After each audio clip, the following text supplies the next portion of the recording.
আমি ক্যারিবিয়ান কান্ট্রিতে গেছিলাম, তো ওখানে কি খাবো পরে হঠাৎ করে ওই একটা যে ক্যাফসি টাইপ দোকান ভিতরে ঢুকলাম, তো বলছি আমাদের তো ভেজিটেরিয়ান লাগবে, হালাল। ওখান থেকে বাইরে আসলো মুসলমান ক্যারিবিয়ান, তো আমার হুলিয়া দেখে বলতেছে আর ইউ মুসলিম? তা আল্লাহ, হ্যাঁ তুই আমার দেখতেছিস না? তো সালাম কালাম দিব, ও বলতেছে আমিও মুসলমান। তো কি কারণে? আমি বলছি ও চিনতেছে মসজিদ। আপনি চিন্তা করতে পারবেন, সে আমার কাছ থেকে টাকা নেয় না, তার সাথে আমার দ্বিতীয়বার দেখা হবে কখনো? দ্বিতীয়বার দেখা হবে না, কিন্তু সে আমার কাছ থেকে টাকা নিতে চাচ্ছে না। আমি তখন বাইরে এসে চিন্তা করলাম হক, আমি কি রকম ডাজন্ট ম্যাটার, আমার সাথে নিসবত কার ইট ডাজ ম্যাটার, আমার সাথে সম্পর্ক কার, মানে কার কাজ করি এটা ম্যাটার। আমি লাখ গুনাহগার, কোনো সন্দেহ নাই, কিন্তু শুধু নবী পাকের বাগানের খেদমতের কারণে দিয়ারে কুফরের মধ্যে টাকা নিতে চাচ্ছে, তাহলে সম্মান আল্লাহ আল্লাহ রসুল। এজন্য আল্লাহ বলছেন না ওয়ালিল্লাহিল ইজ্জা ওয়ালি রাসূলিহি ওয়ালিল মুমিন, ইজ্জত আল্লাহর, ইজ্জত আল্লাহর রাসূলের এবং ইজ্জত মুমিনের হকের। তাহলে আমি আপনাদেরকে বুঝাতে চাচ্ছিলাম, আমার নবী বলছেন তুমি যদি সম্মানিত হতে চাও নির্লোভ থাকো। যদি তুমি দুনিয়ার মধ্যে থাকো, দুনিয়া যদি তোমার ভিতরে না রাখো, তো আল্লাহ মহব্বত করবে, আর আল্লাহ যাকে মহব্বত করে সে দুনিয়ারও বাদশা, সে আখিরাতেরও বাদশা। যাকে আল্লাহ মহব্বত করবে তাকে কি আল্লাহ দুনিয়ার মধ্যে বহুত পেরেশানির মধ্যে রাখবে? ও ভাই, যার কবর সুন্দর হয় তার দুনিয়াও সুন্দর হয়, যার কবর সুন্দর হয় তার দুনিয়াও সুন্দর হয়। এরপরে ইমাম গাজালি রহমতুল্লাহ আলাইহি বলছেন, কয়টা বললেন? তোমরা প্রথমে ওয়াজ করিও, দিবে পরে বড় লোকের ঘরে যাইও, যদি যেতে হয় কখনো হাদিয়া গ্রহণ করিও। বিশ্বাস করেন, হাদিয়া গ্রহণ না করা বড় লোকের, এটা যে কি দারুণ জিনিস আপনি কল্পনাও করতে পারবেন। আমার জীবনে কিছু অভিজ্ঞতা শেয়ার করেই ফেলি। আমার জীবনে এই একটা জিনিস, বড় লোকের হাদিয়া গ্রহণ না করা। আপনারা আমাকে যারা চেনেন আপনারা বুঝতে পারতেছেন আমি কার কথা বলতেছি।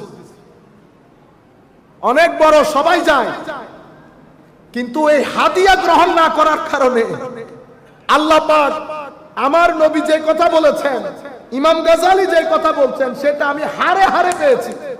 এবং এমন চেয়ারে আমাকে বসানো হয় যেটাতে কাউকে বসাই না। তো আপনার হিসাব ডিফারেন্ট, আপনার হিসাব ডিফারেন্ট। আমি আপনাদেরকে এই জিনিস অনেক এফেক্টিভ, বেনিয়াজ হওয়া। এবং আমরা যারা দ্বীনের কাজ করি, আমার নবীর বাগানের খেদমত করি, আমাদের উপর তো ফরজে আইন ওয়া আলাল্লাহি ফালিয়াতাওয়াক্কালিল মুমিনুন, আমাদের তাওয়াক্কুল আল্লাহর উপর, আমাদের তাওয়াক্কুল আল্লাহর উপর। আপনি যখন বেনিয়াজ হবেন, কেউ আপনার উপর খবরদারি করতে পারবে। আই আমেরিকান মধ্যে যেতে বই ফইলে মিটিং করি, সিটিংয়ে থই দি তার আবার বুঝি বিতাল লাগে, সিটিংয়ে হইলে বুঝতে না, ঠিক আছে না? তার হদ মানে এটা আইন করিব, তাহন করিব, এই এটা খনডলে করি আর একখানা সময় দিও। হইতে এক দেশত তাই এক দেশত তো এটা সম্ভব না, না গরম করিব গরম করিব, হয়তো গরম করিব ঠিক, কিন্তু আনলো তো ওই হাইন পারিবেন ইবে রেসিডেন্ট ইবে জায়গার এটা হইতো না, এতে অনত্তে এতে ভালো লাগতো না। কিন্তু অনে আই খতিম মানি আই ব্যাগিন ওয়ান ইন অল, ঠিক আছে না? অনে যদি আবার আইয়ারে মাই কাতুন এন করি লই, এনে যদি এন করি থি হন এদিন নে বিকালের ফ্লাইট লই যাই কিন্তু, ঠিক আছে না? আপনারা বুঝতে পারছেন ঘটনা? যাই হোক, আমি বুঝাইতে চাচ্ছি আল্লাহ পাকের মেহেরবানি, বেনিয়াজ হওয়া বড় জরুরি। ফোর্থ যে জিনিস ইমাম গাজালি বলেছেন, কো ডিবেট করিও না। কি করিও না? ডিবেট করিও না। কেন? তো ডিবেটের মধ্যে আল্লাহর নবীর দ্বীন জিতে যাক এটা তুমি চাও না, তুমি চাও তুমি জিতে যাও। দারুণ পয়েন্ট। মানে মাসআলার মধ্যে কোনটা আসল কোনটা নকল, কোনটা শুদ্ধ কোনটা অশুদ্ধ, শুদ্ধটা জিতে যাক এটা তুমি চাও না, তুমি চাও তুমি জিতে যেতে। ডিবেটের মধ্যে নফস থাকে। নফস হচ্ছে একটা রাষ্ট্র নষ্ট হয়ে যাওয়ার মূল, একটা রাষ্ট্র নষ্ট হয়ে যাওয়ার মূল হচ্ছে আমার নফস। তো ইমাম গাজালি বলছে ডিবেটের মধ্যে নফস তো পারে না যে সিনা থেকে বের হয়ে আসবে, এবং শয়তানের ওয়াসওয়াসা দেওয়া একদম ইজি হয়ে যায় যখন নফস জেগে উঠে। মানুষ রাগের মাথায় বাংলাদেশে যত ডিভোর্স হয় 65 to 70% ডিভোর্স হয় কিসের মাথায়? রাগের মাথায়।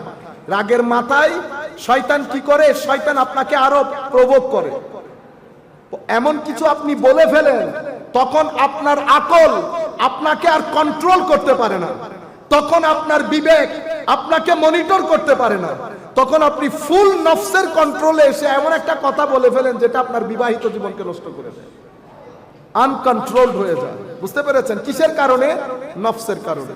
এটা এমন একটা খতরনাক জিনিস, এটা যদি জেগে উঠে রাষ্ট্র নষ্ট হয়, জান্নাতি মানুষ জাহান্নামী হয়, তার ভিতরের জমিন আর্থকুইক হলে যেমন পুরা রাষ্ট্রের বিল্ডিং ভেঙে পড়ে, ঠিক সেভাবে নফস যখন জেগে উঠে তার সমস্ত ইবাদতের ইমারত ভেঙে খান খান হয়ে যায় নফসের কারণে। আচ্ছা বালা মানুষ আমাদেরকে দেখতেছেন না, কাপড়ে সুপরে সব আমরা বড় বুজুর্গ না, কিন্তু একটা নফসের কারণে এটা এত খতরনাক। এজন্য আমার আল্লাহ বলছেন, আমার দরবারে যদি ধর্ণা দিতে চাও কদে আফলাহা মান তাযাক্কা, তোমাকে এই জিনিসটাকে মনিটর এবং কন্ট্রোল করতে হবে। তো ডিবেটের মধ্যে এটা বেরিয়ে আসে, ওয়াজের মধ্যে বেরিয়ে আসে না? আসে না? গত পরশু একজন আমার এক ছেলে একটা ভিডিও দিয়েছে, উনি বলতেছেন আমাকে যদি ওদেরকে এনে দেন আমি 2টা প্রশ্ন করব, মিজান থেকে উত্তর দিতে পারলে 10 লাখ টাকা পুরস্কার দেব। এগুলা কোনো আলেমের জবান না। আমার আব্বা রিটায়ার্ড করে ফেলছেন, নইলে ইনকাম ট্যাক্সের চিঠি পাঠাইতাম ওনার কাছে যে কয় টাকা ট্যাক্স দেন বলেন। কেউ 10 লাখ টাকা দিয়ে দিতেছে, কেউ 1 কোটি টাকা দিয়ে দিতেছে, ট্যাক্স কেউ দেয় না। আবার ট্যাক্স একজনও দেয় না, এত টাকা ওনাদের কাছে। আজীব এক দুনিয়ার মধ্যে পড়ে গেছে। বুঝতে পেরেছেন আপনারা? যাই হোক, ইমাম গাজ্জালী বলছেন ডিবেট করিও না। যদি ডিবেট করতেই হয় তো বদ্ধঘরের মধ্যে কোনো শোরগোল ছাড়া বদ্ধঘরের মধ্যে 2 জনে মিলে করো এবং নিয়ত করো যে আল্লাহ যেন যেটা শুদ্ধ সেটার উপর আমাদেরকে একমত করে, যেটা শুদ্ধ সেটার উপর একমত করে। তাহলে আমরা যেই জায়গা থেকে শুরু করেছিলাম, তো আইয়ুহাল ওয়ালাদ ইমাম গাজ্জালী রাহমাতুল্লাহ আলাইহি কিতাব লিখে ছাত্রকে এই জিনিসগুলো না করতে বলেছেন। কেন না করতে বলেছেন? দেখেন, ইমাম গাজ্জালী রাহমাতুল্লাহ আলাইহি ওনার কিতাবের মধ্যে উনি একটা রাষ্ট্রের এক্সাম্পল দিয়েছেন। একটা রাষ্ট্রের, আমার নবী সাল্লাল্লাহু আলাইহি ওয়াসাল্লাম বদরের যুদ্ধের মধ্যে কুফারে কুরাইশ মুসলমান যুদ্ধ হয়েছে না? যুদ্ধ হচ্ছে, যুদ্ধের ময়দান বদর, ওই পক্ষ কুফারে কুরাইশ, এই পক্ষ মুসলমান। মুসলমানরাও আক্রমণ করছে, কুরাইশও আক্রমণ করছে, এটা যুদ্ধের ময়দান। আমার নবী যুদ্ধের ময়দান থেকে ফেরত এসে বলতেছেন আমরা এখন বড় যুদ্ধ থেকে, ছোট যুদ্ধ থেকে বড় যুদ্ধের দিকে আসতেছি। আমার নবী ওইটাকে বলতেছে জিহাদে আসগার, ছোট। কোথায় যাচ্ছি? আমরা এখন জিহাদে আকবরের দিকে যাচ্ছি, বড় যুদ্ধ। তাইলে আমার নবী বড় যুদ্ধ বলে কিসের দিকে ইঙ্গিত করেছেন? এটার দিকে। ওই যুদ্ধের মধ্যে কুফারে কুরাইশের সাথে আমাকে লড়তে হয়েছে সামান্য সময়ের জন্য। এটা এমন একটা যুদ্ধ সার্বক্ষণিক। এই কুফারে কুরাইশ এখানে একটা আছে, এটার নাম নফস। কি জিনিস? নফস। এটা কুফারে কুরাইশ, এটার সাথে জিহাদ হচ্ছে। এ চাচ্ছে এ জিতে যেতে, আপনি চাচ্ছেন আপনি জিতে যেতে। আপনি কলব নিয়ে ঝাঁপিয়ে পড়তেছেন, কলবের সাথে সৈন্য সামন্ত আছে। কি আছে? ইবাদত, সিজদা, রুকু। কলব এটা নিয়ে যুদ্ধ করছে, তাহারাত। আর নফস যুদ্ধ করতেছে রিয়া, অহংকার, গীবত, অশ্লীলতা। এই তাবৎ জিনিস নিয়ে নফস যুদ্ধ করতেছে। ময়দান কোনটা? রু। ময়দান কি? রু।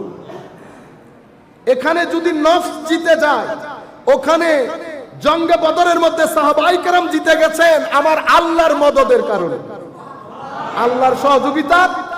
তো এখানে যদি আপনি জিততে চান, এখানেও আল্লাহর সহযোগিতার দরকার হয়। তো আল্লাহর সহযোগিতা কখন করেন?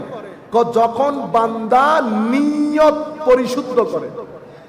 কি পরিশুদ্ধ? আমরা আগে নিয়তটা একটু শিখি।